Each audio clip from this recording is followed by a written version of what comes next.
দলীয় জোটের ফাঁকা ৪৭ আসনে আগামীকাল চূড়ান্ত প্রার্থী ঘোষণার কথা জানিয়েছেন জামায়াতের নায়েবে আমির সৈয়দ আবদুল্লাহ মোহাম্মদ তাহের। আসন বণ্টনে তৃণমূলে দলগুলোর অবস্থানের দিকে গুরুত্ব দেওয়ার কথা জানান তিনি। ইসলামী আন্দোলনের জন্য ফাঁকা রাখা ৪৭টি আসনের বিষয়ে দুপুরে রাজধানীর মগবাজারে জামায়াতের কেন্দ্রীয় কার্যালয়ে বৈঠকে বসে লিয়াজো কমিটি। পরে সৈয়দ আবদুল্লাহ তাহের জানান, ইসলামী আন্দোলনের ব্যাপারে শেষ পর্যন্ত আন্তরিক ছিল জামায়াত। এ সময় তিনি বলেন, জামায়াত কোনো পাতানো নির্বাচন মানবে না। নির্বাচনী পরিবেশ নিরপেক্ষ রাখতে সরকারের প্রতি আহ্বান জানান তিনি।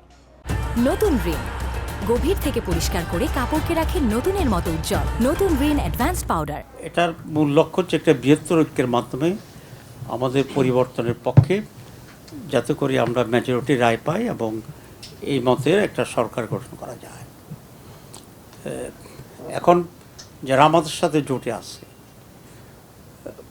আমরা কিছু নির্ধারিত সংখ্যায় তাদেরকে কন্টেস্ট করার জন্য আমরা ঠিক করেছি এবং সেভাবে আমরা সিট সংখ্যা নির্ধারণ করেছি।